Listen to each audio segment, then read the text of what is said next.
दिल्ली के lower court ने 4 साल पहले फरवरी 2020 में नॉर्थ ईस्ट दिल्ली में हुए दिल्ली दंगों के विभिन्न मामलों में फंसाए गए 10 आरोपियों को आज बरी कर दिया। दोस्तों, ये खबर अब तक आपके कानों तक जरूर पहुंच चुकी होगी, लेकिन क्या आप जानते हैं कि कोर्ट ने इन्हें क्यों बरी किया? किस तरह से इन्हें जेल में रखने के लिए भरपूर कोशिश की गई, लेकिन बावजूद इसके इनको बरी करवाने में किसने जद्दोजहद की? और इन सब चीजों से अलग दोस्तों, सबसे बड़ा सवाल इन मुसलमानों की जिंदगी के जो 4 साल जेल में गुजरे बिना गुनाह के, उनको कौन लौटाएगा? जो समय इन मुसलमानों ने जेल में बिताया, उनका हिसाब कौन देगा? कौन जिम्मेदार है इनकी टूटी हुई जिंदगियों का? आज के इस वीडियो में हम इन तमाम पहलुओं पर चर्चा करेंगे। वीडियो में अंत तक बने रहिएगा, क्योंकि जितनी हमारी जिम्मेदारी है सवाल उठाने की, उतनी ही आपकी जिम्मेदारी है हमारी आवाज को मजबूत बनाने की। दोस्तों, आदाब, नमस्कार, मेरा नाम है मिसबा खान और आप मुझे द पिलर इंडिया पर देख रहे हैं। देश की राजधानी दिल्ली के उत्तर पूर्वी दिल्ली में 4 साल पहले फरवरी 2020 में दंगा हुआ था, जिसमें पुलिस ने सैकड़ों लोगों को आरोपी बनाया था। इन दंगों के दौरान कई मासूम लोगों पर भी केस दर्ज किए गए। दोस्तों, उस समय ये तस्वीर खूब वायरल हुई थी जो आपकी स्क्रीन पर है। इस तस्वीर में दिख रहे शख्स शाहरुख को ना जाने मीडिया ने क्या क्या उस समय कहा था। दोस्तों, बताया गया कि इसने पुलिसकर्मी पर बंदूक तानी थी। हालांकि लोगों का कहना है कि अदालत की जांच में यह पाया गया कि शाहरुख ने यह हरकत अपनी सुरक्षा के लिए की थी। इसी के साथ आज करकरडूमा कोर्ट ने शाहरुख समेत 10 मुसलमानों को बाइज्जत बरी कर दिया। जानते हैं क्या कहते हुए? अभियोजन पक्ष के गवाहों के बयानों और साक्ष्य पर भरोसा नहीं किया जा सकता। जी हां दोस्तों, मामले में सभी आरोपियों के खिलाफ लगाए गए आरोप संदेह से परे साबित नहीं हुए हैं, ऐसा कोर्ट का कहना है। क्योंकि दोस्तों, महत्वपूर्ण गवाह या तो अपने बयानों से मुकर गए या आरोपियों की पहचान ही नहीं कर सके। इसके अलावा पुलिस अधिकारियों के बयानों में देरी और अन्य कानूनी खामियों ने भी कोर्ट को आरोपियों को बरी करने पर मजबूर कर दिया। कोर्ट ने पुलिस को भी फटकार लगाई। कोर्ट ने पुलिस की जांच को भी सवालों के घेरे में रखा। सोचिए, जिन मुसलमानों को पुलिस ने दंगों का आरोपी बनाया, आज वो कोर्ट से बाइज्जत बरी हो गए। लेकिन अपनी जिंदगी का जो वक्त इन मुसलमानों ने जेल में बिताया, गुजारा, उसका क्या होगा दोस्तों? उसका हिसाब कौन देगा? पुलिस या सरकार? आज सबूत के अभाव की वजह से इन्हें बरी किया गया है। जब सबूत थे नहीं इनके खिलाफ, तो फिर इन्हें फंसाकर जेल में क्यों डाला गया? क्या सिर्फ इसलिए कि ये मुसलमान हैं और सीएए और एनआरसी के विरोध में थे?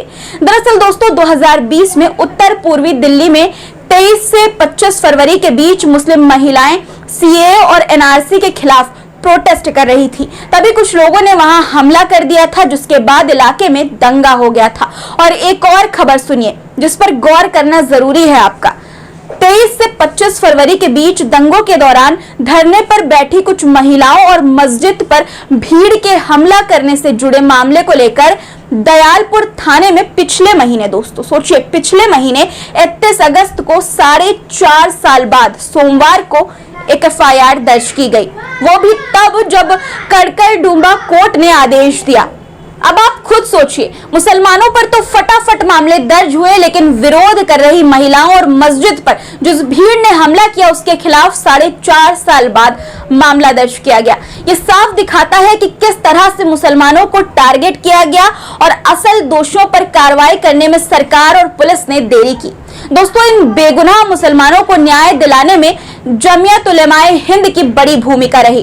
दरअसल दोस्तों, जिन 10 आरोपियों को राहत मिली है, इनमें से 7 बेगुनाह मुसलमानों की तरफ से कानूनी पैरवी जमियत उलेमाए हिंद के अध्यक्ष मौलाना महमूद असद मदनी की हिदायत पर एडवोकेट सलीम मलिक और एडवोकेट अब्दुल गफ्फार ने की।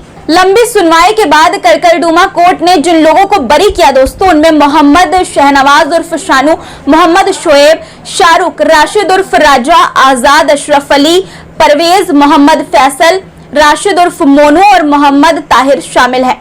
इन लोगों पर दिल्ली के शिव विहार इलाके में दंगों, आगजनी, चोरी और तोड़फोड़ के आरोप थे।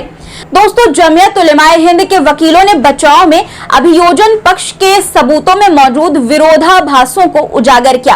अदालत के इस फैसले का स्वागत करते हुए जमियत उलेमाए हिंद के अध्यक्ष मौलाना अब्दुल असद मदनी ने जमीयत के वकीलों की मेहनत की तारीफ की और कहा कि निष्पक्ष ट्रायल और मजबूत कानूनी प्रतिनिधित्व अत्यंत आवश्यक है।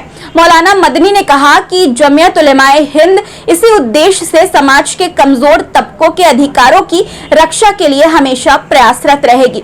दिल्ली दंगों में मिले इस सफलता के संबंध में एडवोकेट नियाज अहमद फारूकी ने बताया दोस्तों कि जमीयत की कोशिश से अब तक लगभग 600 लोगों को जमानत मिल चुकी है और 8 से अधिक लोग बाइज्जत बरी हो चुके हैं, लेकिन अभी भी कई मामले ट्रायल पर हैं दोस्तों। खबरों के मुताबिक दोस्तों इन मामलों में अब तक 760 केस दर्ज किए जा चुके हैं। अब आते हैं सबसे बड़े सवाल पर। 4 साल तक जेल में बिना किसी गुनाह के बैठाए गए इन मुसलमानों की जिंदगी का हिसाब कौन देगा? जिन नौजवानों का भविष्य जेल में कटते हुए बर्बाद हो गया, उन्हें कौन मुआवजा देगा? उनके परिवार वालों को जो उत्पीड़न सहना पड़ा होगा, उन पर आरोप लगने के बाद उसका हिसाब कौन देगा? तो दोस्तों ये मामला सिर्फ अदालत में मिली जीत का नहीं है। जो वक्त इन बेगुनाह मुसलमानों ने जेल में बिताया वो लौटाया नहीं जा सकता, लेकिन हम इस न्याय के खिलाफ आवाज उठाकर ये जरूर सुनिश्चित कर सकते हैं कि भविष्य में किसी और के साथ ऐसा ना हो। दोस्तों कोर्ट का ये फैसला न्याय प्रक्रिया का एक उदाहरण है जहां संदेह के लाभ का सिद्धांत लागू किया गया है। अदालत ने लंबी सुनवाई के बाद ये निष्कर्ष निकाला कि जिन 10 लोगों पर आरोप लगाए गए थे उनके खिलाफ पर्याप्त और ठोस सबूत नहीं थे, इसलिए उन्हें बरी किया गया। ये मामला ये भी दर्शाता है कि न्यायिक प्रक्रिया कितनी जटिल हो सकती है दोस्तों, खासकर जब सांप्रदायिक हिंसा और दंगों जैसे गंभीर मुद्दों से जुड़े मामले हों। अदालत के इस निर्णय से ये संदेश भी जाता है कि बिना पुख्ता सबूतों के किसी पर दोषारोपण नहीं किया जा सकता, भले ही मामला कितना ही संवेदनशील क्यों ना हो। खैर दोस्तों इंसाफ की जीत हुई है जरूर, लेकिन इस जीत में किसी की जिंदगी के कई साल बर्बाद हो गए हैं। इस पूरे मुद्दे पर आपकी क्या राय है कमेंट में जरूर बताइएगा और चैनल को अगर आपने सब्सक्राइब नहीं किया है तो जरूर करिए इसी तरह की वीडियोस को देखने के लिए। दोस्तों फिर मुलाकात होगी कुछ नए मुद्दों के साथ, तब तक के लिए अपना रखिए ख्याल। धन्यवाद, शुक्रिया।